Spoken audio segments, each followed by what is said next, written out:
Boa tarde a todos. Estamos hoje aqui com a equipe da EDP Ventures, o senhor Rosário Canata, Andréa Salinas.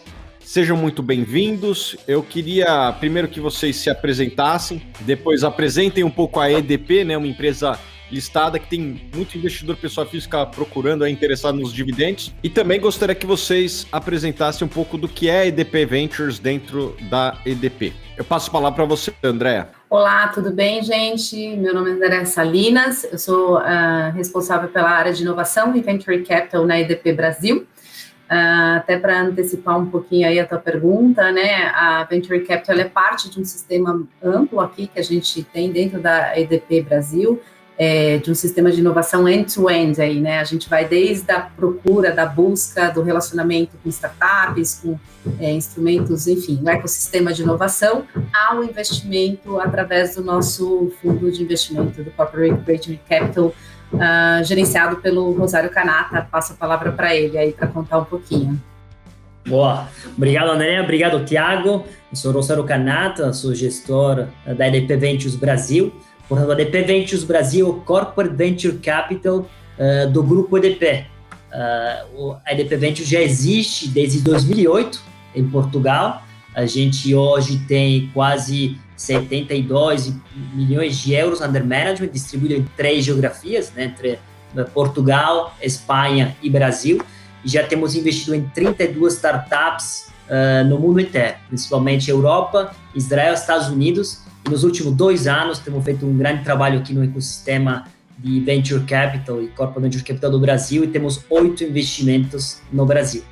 Fala um pouquinho das inovações do segmento do setor elétrico. A gente vê startups ganhando relevância no segmento financeiro, no segmento de aluguel, em tudo quanto é frente tem empresas ganhando relevância aí, algumas empresas até valendo bilhões, né, as chamadas unicórn. E o setor elétrico, eu tenho dificuldade aqui de lembrar empresas que tenham esse DNA de crescimento exponencial. Óbvio, bota capital em cima, você consegue criar um ativo de 1 bilhão, mas acho que não é bem isso que vocês fazem, né? Vocês buscam empresas com DNA mais de startup. Está tendo muita inovação no segmento do setor elétrico ou não? Obviamente, assim, né? Quando a gente olha, se a gente olhar as cleantechs, as fintechs, as smarttechs, etc., quando a gente olha esse volume de empresas, de startups, de novos negócios sendo criados, o segmento elétrico ele acaba sendo um segmento mais focado, né? Então, provavelmente a gente está entre os top 10 indústrias aí de startups. Se a gente colocasse junto com o Intex, uma parte também de formação de serviços. O que a EDP, especificamente nesse setor de inovação busca, a gente elencou aí alguns pilares de empresas, de startups de inovação em busca de algumas temáticas que são importantes hoje para o desenvolvimento do setor elétrico, né? Então, quando a gente busca hoje uma startup, seja através de um programa de aceleração, seja através da nossa tese de investimento, do nosso fundo de investimentos, a gente basicamente está olhando hoje para startups ou empresas que estejam dedicadas a novas tecnologias, novas formas de gerenciamento para energia renovável.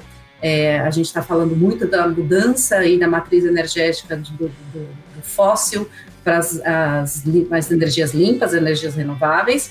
A gente fala muito também de rede inteligente, né, de smart grid, aí, de IoT, conexão, inteligência artificial, para gerenciamento das redes de distribuição. Uma outra temática super importante hoje dentro do sistema de energia elétrica é o armazenamento de energia, né? A gente tem discutido muito isso, principalmente em composição e agregada junto, por exemplo, com a geração de solar, que é muito relevante. Então, você gera energia solar durante o dia, armazena isso em baterias para usar à noite, mas também isso para fazendas solares, mas isso também a gente está falando de evolução de desenvolvimento de baterias de armazenamento para mobilidade elétrica, para aviões, então é um ponto bastante importante.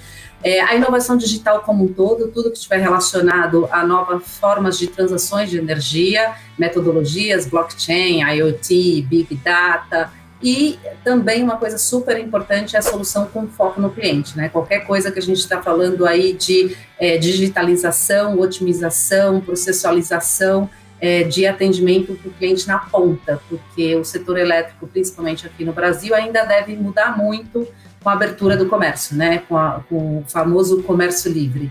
Então, esses são os grandes pilares que a gente busca, que a gente investe e que a gente enxerga dentro da startup e do ecossistema todo desenvolvedor aí de inovações. É isso que a gente busca hoje em dia, é isso que a gente olha como ponto de atenção. Tá certo. Eu queria que vocês falassem um pouco das oportunidades que existem na prática, né? Se vocês falam que investem em 8 empresas no Brasil, eu queria que vocês falassem um pouco delas. Eu queria que vocês também falassem um pouco das oportunidades que existem em dados, né? Vocês, como distribuidores, são provavelmente a duelo da cadeia do setor elétrico, né? Geração, transmissão e distribuição. A distribuição é quem tem mais dados sobre consumo na ponta. Eu tenho conversado com alguns especialistas que falaram para mim que isso aí é uma mina de ouro, né? Dá para fazer muita, vamos dizer assim, ofertas específicas para alguns clientes. Ó, camarada, sua geladeira está consumindo muito, você não quer trocar aqui por uma mais eficiente? Tipo, vocês têm esses tipos de dados e que tipos de oportunidades estão surgindo em termos de dados para quem tem uma distribuidora como vocês? Se puder falar aqui um pouco das investidas para dar alguns cases reais, né? Bom, no Brasil temos 8 empresas investidas hoje no nosso portfólio.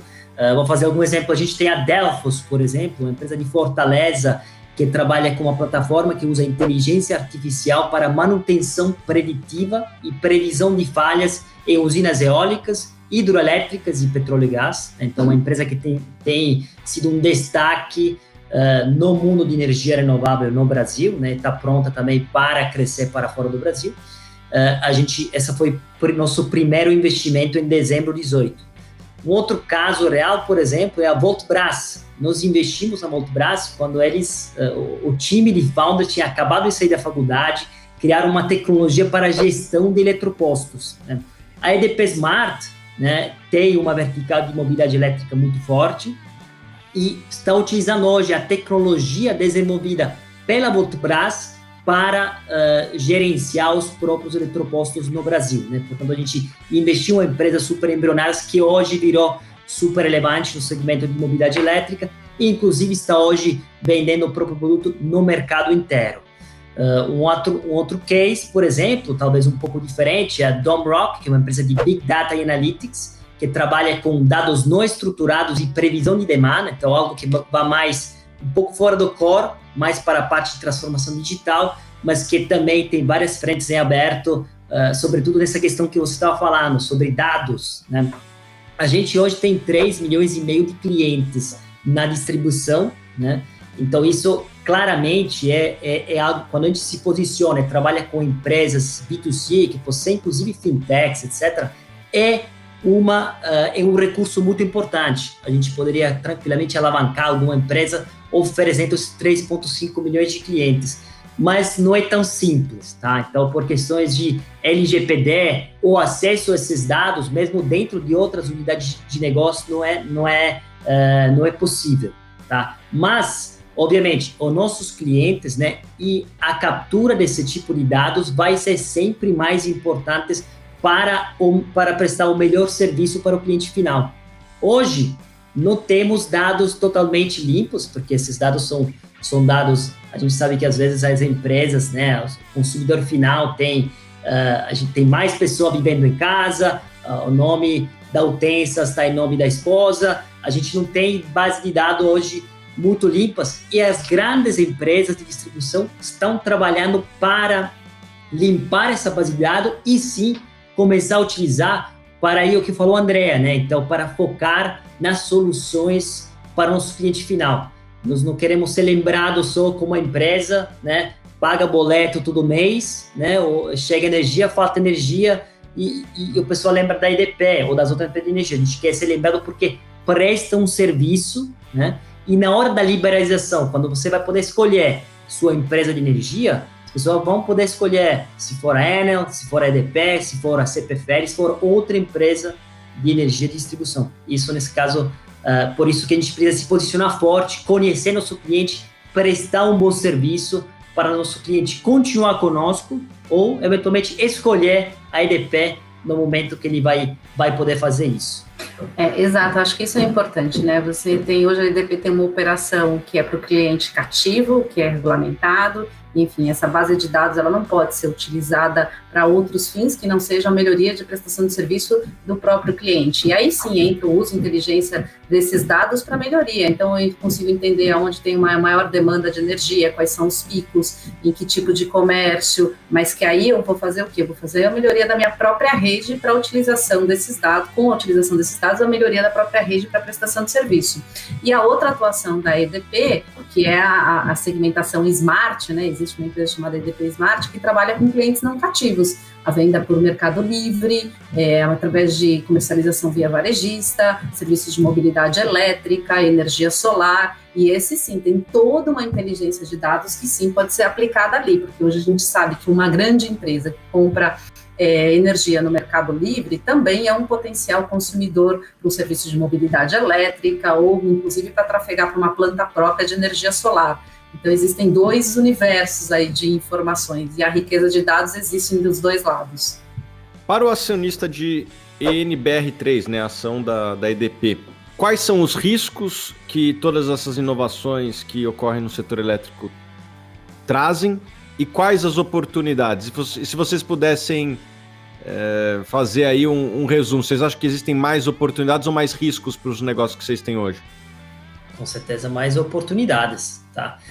Se a gente quiser focar um pouco na parte de venture capital, né? A gente está falando de capital de risco, tá? Então a gente sabe que a alocação de capital em empresas, né? Existe um risco porque a gente está trabalhando com empresas embrionárias que tem um risco de fechar, mas tem a grande chance de crescer e virar sempre mais relevante para o grupo. Tá? Nós, como Corporate Venture Capital, a gente tem uma tese estratégica, portanto, nós investimos em empresas que vão agregar valor para nosso grupo, que vão garantir a sustentabilidade no longo prazo da EDP e garantir a liderança da EDP na transição energética. Tá? E isso é importante para os acionistas também, ou seja, nós procuramos retorno estratégico, mas também retorno financeiro, para entrar nos melhores deals, com os melhores co-investors, porque nós já co-investimos com Canary, com Fundação Estudar, com o Media Network, com os principais fundos de Venture Capital do Brasil, da América Latina e do mundo. Para a gente conseguir entrar nos melhores deals, precisamos entender que vamos entrar em startups que vão dar algum retorno financeiro para os acionistas. Então, é importantíssimo isso, ter aquele equilíbrio entre retorno estratégico e financeiro. Portanto, maiores riscos, maior retorno, está no papel da inovação e do time de Corporate Venture, né, de olhar, né, onde as business units talvez não estejam olhar para o futuro para garantir as inovações e as tecnologias, né, que vai ajudar a EDP ainda mais a crescer, a prestar um melhor serviço para o próprio cliente. E acho que isso é parte da visão estratégica do grupo mesmo para os próximos anos, né, Thiago, da questão de ver isso como uma oportunidade, assim.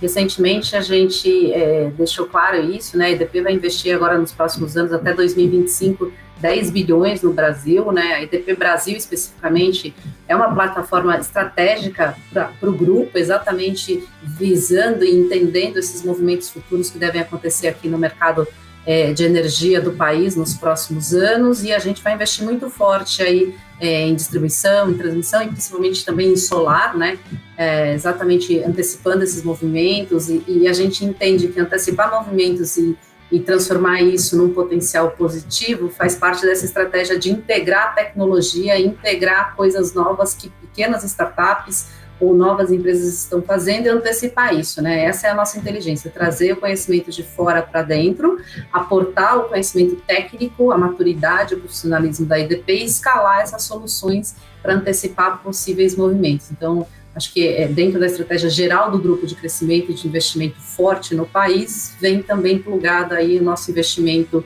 em inovação e investimento em startups através de venture capital. Legal. E quais são os principais riscos que vocês veem para os atuais negócios da EDP que vêm dessas inovações que vocês têm acompanhado?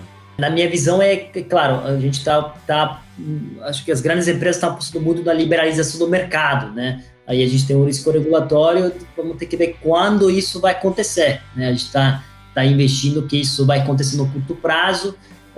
O objetivo nosso é que quanto mais próximo à liberação do mercado, maior vai ser o posicionamento tanto da ADP, por exemplo, da comercializadora, como das startups que hoje estão sendo criadas, se criando um ecossistema importante de empresas, de startups que querem utilizar a tecnologia para ajudar o cliente final a escolher a própria empresa de energia, né? Então, claramente, quanto maior a postergação dessa decisão sobre a liberação do mercado, maior o risco, né? Esse, por exemplo, é um exemplo. Mobilidade elétrica, a gente entende que mobilidade elétrica é o futuro, né? A gente vê isso acontecer no mundo inteiro. No Brasil, entendemos que vai ser uma vertical importante para o Brasil, uma vertical de crescimento. A gente precisa ver em quanto tempo, né, as pessoas vão ter e conseguir construir para a gente ter uma frota de carro elétrico relevante no Brasil. Eu diria que os riscos estão mais associados àquelas empresas que não se prepararem para isso, né? E eu acho que o mais importante é, se existe um risco no momento da liberalização, né, do mercado, obviamente que o consumidor tem a opção de escolher a empresa, ele vai escolher aquela empresa que tem a melhor prestação de serviço. Por isso, o nosso investimento hoje, por exemplo, é muito forte em distribuição, para que a nossa distribuição seja efetiva e chegue na casa do cliente com a maior qualidade possível. Você vai ter aí um crescimento enorme no setor de mobilidade elétrica, como o Rosário falou, né? Até há pouco tempo a gente estava conversando aí sobre o volume de produção, por exemplo, de energia que vai ser necessário para alimentar toda essa frota de carros elétricos que vão vir nos próximos anos. Então, a gente também está se preparando para isso. Então, acho que os maiores riscos estão relacionados a se você não se preparar, que é exatamente isso que a gente está fazendo hoje em dia, se preparando para isso, em mobilidade elétrica, em solar, né, que a gente sabe que é uma energia alternativa que tem sido cada vez mais importante, deve movimentar aí 100 bilhões de reais até 2030, então a gente tem um investimento consistente sendo feito nisso sobre o solar, a distribuição para garantir a ponta ali, o cliente engajado, o cliente fidelizado, a marca e a distribuidora no momento da liberalização. Então, acho que é isso, como é que, muito menos quais são os riscos, mas como você se prepara para enfrentar esses riscos. Legal. Passando para minha última pergunta aqui, vocês são a primeira empresa que eu entrevisto de Corporate Venture. Lá fora já é mais comum isso. No Brasil tá andando. Eu queria que vocês contassem um pouco da história. Me parece até que vocês têm um caráter até vanguardista nisso daí. Conta a história um pouco do Venture Capital, quem são as inspirações para vocês e como é ser vanguardista em Corporate Venture no Brasil. Bom, então, eu tive a honra de poder participar disso desde o começo na ADP Ventures no Brasil, quando a gente começou em 2018. A gente começou em 2008 em Portugal, né, começando a crescer, mas a gente não tinha uma equipe local ainda no Brasil, né. Em 2018 eu sentava com os principais fundos de Venture Capital, todo mundo olhava, a gente não investe com corporate, Então, era um movimento muito novo no Brasil. Agora, hoje, 75% da Fortune 100 Companies tem uma atuação ativa em Corporate Venture Capital. Isso significa que Corporate Venture Capital está sendo visto como uma ferramenta importantíssima de crescimento e de inovação para as maiores empresas do mundo. Então, no Brasil, né, a gente sabe, nós somos entre os primeiros e agora várias empresas estão começando a atuar com Corporate Venture Capital. Uma coisa importante é lembrar disso, né? Corporate Venture Capital não pode ter a mesma cabeça do M&A, tá? Você não pode comprar para controlar a startup. Isso significa talvez comprar uma startup too early, significa matar ela, colocar governança, colocar SAP, colocar uma série de instrumentos que podem diminuir a rapidez e a flexibilidade que a startup precisa, sobretudo no começo, né? Portanto, a gente está num trabalho, né, de tentar espalhar melhores práticas no mercado. Hoje, as maiores empresas do Brasil estão querendo criar um Corporate Ventures e bem fazer benchmark conosco, e é um momento muito oportuno. A gente viu que mas precisa entender o seguinte: o Corporate Venture Capital é o último elo da cadeia da inovação, tá? Ou seja, existem empresas que querem criar um CVC sem ter um time de inovação, sem ter tido um programa de aceleração, sem ter tido contato com startups. Isso significa querer correr antes de começar a andar, tá? Então é importante, né, digamos, ter uma cultura de inovação forte, o engajamento das business units, né, criar isso daí, para poder depois criar um CVC de sucesso. Porque um CVC de sucesso é um CVC onde,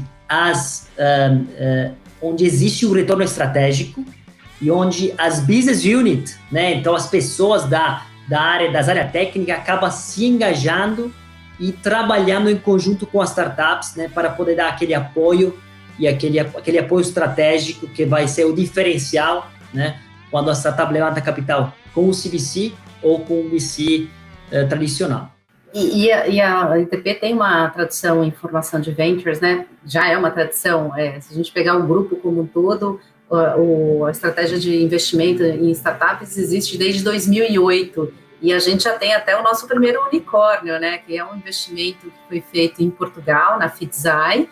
Eu acho que o Rosário pode até dividir um pouquinho mais de dados com a gente. Então, a gente sim tem esse olhar de pioneirismo aqui no Brasil, mas a gente bebe na fonte de Portugal, né, dessa consolidação, desse formato, e aí o que a gente faz é trazer para o Brasil esse pioneirismo com a tropicalização do formato, da nossa análise, do nosso pensamento, né, uma área que aqui no Brasil tem 3 anos e já tem 8 investimentos, e é muito legal beber dessa fonte, porque, de novo, temos um unicórnio aí, Fitsai é um bom exemplo, e esperamos que aqui no Brasil a gente tenha um unicórnio também. Quer falar um pouquinho, Rosário? Uma das razões, claro, foi uma das razões pelas quais nós, como se criamos uma equipe local e criamos um veículo local no Brasil. Né? O Brasil, ele ainda em termos de volume de investimento, né, se você comparar o volume total, em 2020 teve 300 bilhões de dólares investido em Venture Capital globalmente. 3,5 só foi para o Brasil. Mas isso mostrou um crescimento de 30% comparado com 2019 e 150% comparado com 2018. O trem de crescimento de investimento em Venture Capital no Brasil foi importantíssimo para nós olharmos o Brasil apareceu no mapa de Venture Capital, né, global. A gente teve também entendeu, né, que ter uma equipe local aqui foi importantíssimo para criar uma reputação no Brasil, né, criar contato com os principais investidores, criar um relacionamento com o ecossistema inteiro, porque é assim que chegam os melhores dias para nós. O caso da Fitsai, por exemplo, foi um caso até claramente fora da curva, uma empresa onde a EDP Ventures, nós fomos o primeiro investidor lá em 2011, tá? Uma empresa em Portugal, né, que agora está sediada nos Estados Unidos, se chama Fitsai, uma empresa que começou com prevenção de fraude e cibersegurança. Essa empresa começou trabalhando no mundo de energia, mas viu que o mundo de energia não era tão grande como ela queria, né? Não era tão grande, né? Portanto, tomou a decisão de focar nas fintechs e no mundo bancário. E agora, há algumas semanas, levantou 200 milhões de dólares de investimento e foi avaliada por mais de $1 bilhão, né? E a gente é investidor lá desde o começo, continua sendo investidor, né? Então, a gente vê como, às vezes, mesmo não tendo um foco estratégico tão relevante, né, a gente consegue mostrar um sucesso, nesse caso financeiro, né? Porque isso... O valor que a gente vai ter vai ser muito importante para a EDP Ventures globalmente. Queria aqui agradecer a presença do Rosário e da Andréa e passo a palavra para vocês para fazerem as considerações finais. Boa, Thiago, eu super agradeço o teu convite, a oportunidade aqui, o espaço para falar um pouquinho. Me coloco à disposição também, enfim, de quem quiser depois ter mais informações, mais trocas, aí o nosso perfil está aberto no LinkedIn para quem quiser trocar. Nas redes sociais também, e falar um pouquinho mais de energia é sempre gostoso, principalmente nesse mercado borbulhante que está aqui no Brasil. Obrigada mais uma vez. Bom, super obrigado, Thiago e Suno Research. Acho que é sempre legal, né, ter ajuda, né, de pessoas tão relevantes no ecossistema para dar também um foco grande, né, uma atenção ao Corporate Venture Capital, que é algo que a gente está sempre trabalhando e tentando espalhar melhores práticas no mercado, né? Portanto, agradeço por essa oportunidade de falar desse argumento. Queria aqui agradecer a EDP, na figura aí do pessoal da EDP Ventures. É sempre um prazer trazer executivos de empresa aqui, vamos fazer mais isso. Muito obrigado a todos e a gente se vê nos próximos vídeos.